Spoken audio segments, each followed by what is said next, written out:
떤다고 그래서 다 신병이 아니에요. 부채방울 들고 막 떨잖아요. 이게 다 신이 온 게 아니에요. 잡신이 더 올 수도 있어요. 그러니까 잡신인지 원신인지 구분을 해야 되고, 신병은 사람마다 특색이 있어요.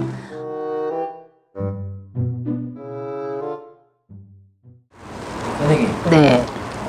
이제 신병이나 이제 뭐 신내림 증상 같은 것들이 영상으로 올라오면 댓글로 이제 나도 그런데 뭐 누구도 그러던데 무언가가 하나씩 걸려서 네. 사람들이 이제 거기에 좀 빠지게 되는 그런. 그러니까 한마디로 이 부분은 내 얘기다. 맞습니다. 이 얘기도 내 얘기다. 근데 여러분들이 이제 신병하고 뭘 정확히 파악을 하셔야 되냐면, 신병인지, 죄송한데 정신병인지, 정신병이라고 안 하고 이제 정신질환이라고 하죠. 근데 가로 열고 요즘에 말하는 조현병, 신병하고 이 정신적인 거하고 저희가 구분을 해드릴게요. 거의 비슷하기 때문에 신병인지 이게 정신병인지 헷갈려서 이게 내 얘기 같기도 하고 요거만 내 얘기인지 요거만 아닌지 지금 그걸 놓고 헷갈려시 하실 거예요. 예를 들어서 이 우울증을 가지고 계신 분이 정신병으로 얘기를 하자면은 일단 극단적이고 부정적인 게 많아요. 항상 부정적이고 우울증이에요. 그리고 내가 무엇을 하든 안 된다는 비관적인 걸 가지고 있어요. 난 뭘 해도 안 돼.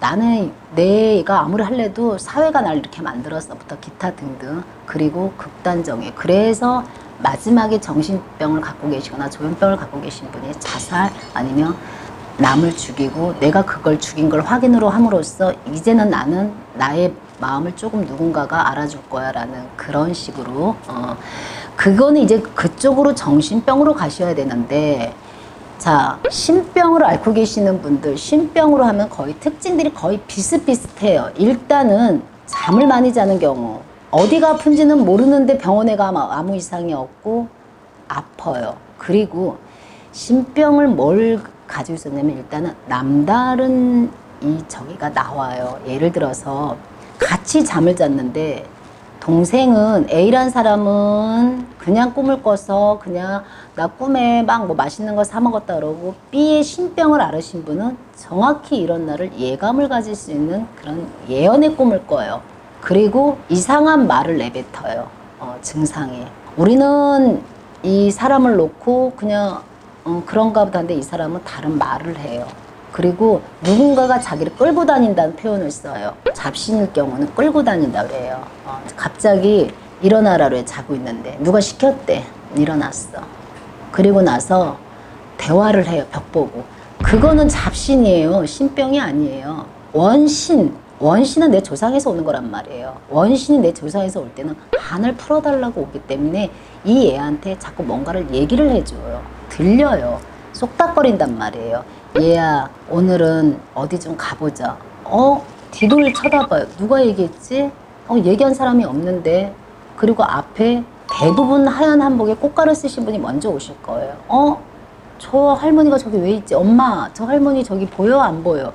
라고 이렇게 해서 행동으로 말로 보이는 거를 얘기하기 때문에 이게 신병이지, 지금 여러분들이 많은 착각을 하고 있는 게 그런 것 같아요. 우울증, 우울하다, 갑자기 눈물이 난다, 전설의 거영 보면 눈물 난다, 테레비 보면 눈물이 난다. 그리고 떤다고 그래서 다 신병이 아니에요. 부채방울 들고 막 떨잖아요. 이게 다 신이 온 게 아니에요. 잡신이 더 올 수도 있어요. 그러니까 잡신인지 원신인지 구분을 해야 되고, 신병은 사람마다 특색이 있어요. 아파서 신으로 병으로 오는 사람, 자, 사업이 부도가 나고 사업이 무엇을 해도 안 되는 사람, 나는 멀쩡한데 주위의 식구들이 다 죽는 경우, 집안의 우환이죠. 아빠가 죽어, 오빠가 죽어, 언니가 죽어. 그리고 점점점, 그리고 이상해서 점을 보러 가면 너가 신을 안 받으면 집안의 우환이 계속될 거다 라는, 저는 느낌이 없어요. 저는 보이지도 않아요. 들리지도 않아요. 근데 꿈을 좀 마치긴 해요. 어제 할머니가 죽을 거라더니 정말 죽었어요. 이런 식으로 증상이 일반 사람하고 완전히 틀려요. 신을 받으신 분은 완전히 틀려요. 그리고 자꾸 산에를 가고 싶어요. 나도 모르게 산에를 가고 싶고 눈물이 많이 나요. 이 신을 받으실 분들은. 조금만 드라마에서도 공감된 얘기가 나오면 눈물이 나. 또 거의 꼭 늙은이 같다 그래요. 음악도 이런 타령 비슷한 걸 많이 듣고, 이 신을 모실 분들 보면 대부분 랩 안 들어요. 타령 같은 걸 많이 듣고 이제 뽕짝이라고 하죠. 여하튼 남들하고 좀 틀린 행동을 하시면서 거의 이제 몸으로 아파요. 몸으로 아파서, 그래서 말이 있어요. 수저로 밥 먹을 기운만 있어도 신을 안 받고 10,000원짜리 한 장만 있어도 신을 안 받는다고 표현을 쓸 정도로 그런 고통, 이유 없이 아프고 원인도 없이 아픈 걸 신병이고, 그냥 나는 아무것도 안 돼. 나는 진짜 되는 일도 없어. 그렇게 껴맞추는 거는 이쪽으로 가셔야 돼요. 정신병 쪽으로 가셔야 돼요. 그 차이가 크게 나세요. 그래서 조련병같이 요즘에 나오신 분들 극단적인 표현. 그리고 제가 자꾸 떨리고 헛것이고 이거는 잡신이에요. 또 신이 아니에요. 그러니까 잡신인지 아닌지 먼저 그것도 파악을 하셔야 되고, 무조건 부채만 보이고 꿈에서 방울을 보인다 해서 그것도 또 신이 아니에요. 그러니까 부채 방울을 들고 계셨던 내 윗대 할머니가, 무당했던 할머니가 한을 풀러 오신 건지, 무속인으로 시켜서 네가 신을 안 받으면 명이 짧아질 것 같으니 자손아, 내가 너한테 몸을 빌려서 부채방울을 놓고 많은 사람들을 갖다 고쳐주고 네 명을 이어주련다 하고 오신 건지, 그거를 정확히 파악을 하셔야 돼요. 그 파악은 누가 하시냐? 선생님이, 신 엄마란 분이, 신 아빠란 분이 파악을 해주셔야 돼요. 무턱대 꿈에서요 부채방울 들었고요. 제가 막 부채가 사고 싶고 방울이 사고 싶었어요. 그리고 우리 집안의 할머니가 무당이었습니다. 이것까지만 주제를 딱 펼쳐놓으면 맞아요. 신이에요. 그러나 그걸로 신을 받으면 크게 위험하십니다. 그 할머니가 무엇으로 오셨는지 정확히 파악을 하셔야 돼요. 누가? 제자, 신을 받을 사람 입에서 나오셔야 돼요. 무엇 때문에 오셨는지, 어느 줄로, 왜 왔는지. 손녀딸을 살리려고 오셨으면 어떻게 살릴 것인지. 그냥 무당만 되면 살리나요? 아니죠. 무당만 되면 살리는 게 아니죠. 아픈 사람은 어떻게 고쳐주실 거냐고. 고통 속에 있는 사람들이 왔을 때는 이렇게 해줄 것이다. 아가, 내가 너를 살리러 왔다. 왜? 내가 너를 살리지 않으면 네가 명이 이어지지 않고 집안이 자꾸만 우환이 있는데 이 할머니 한을 풀러 왔으니 너랑 나랑 한 몸으로 돼서 내가 대신판에 앉아서 점을 볼란다. 이름나게 해줄란다. 나는 제자 되실 분 입에서 나오셔서 그걸 놓고 가리를 잡으면서 신굿을 하고, 그게 바로 신병으로 들어가야지. 부채 떨려요.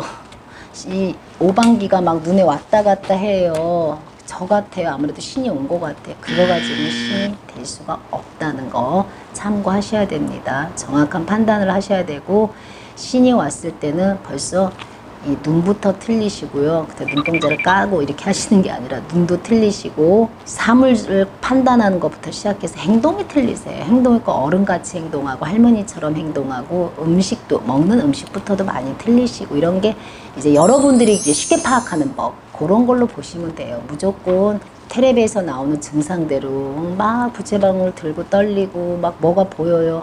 그거는 여러분 요즘 날씨도 덥고 허약해서 기가 빠지셔서 헛것이 보일 수도 있는 거고, 또 유튜브에 워낙 많이 신병 테스트를 인해서 방송이 나오다 보니까 저거 내 얘기 같은데, 내 거 같은데 꿰맞히지 마시고 정확한 판단을 받으셔야 돼요. 병원으로 가실지 저희 무속인으로 오셔서 진단을 받을지는 정확한 판단은 꼭 하셔야지 여러분들의 인생이 먼 훗날 후회를 안 하실 겁니다.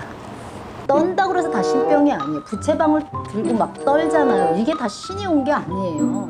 잡신이 더 올 수도 있어요. 그러니까 잡신인지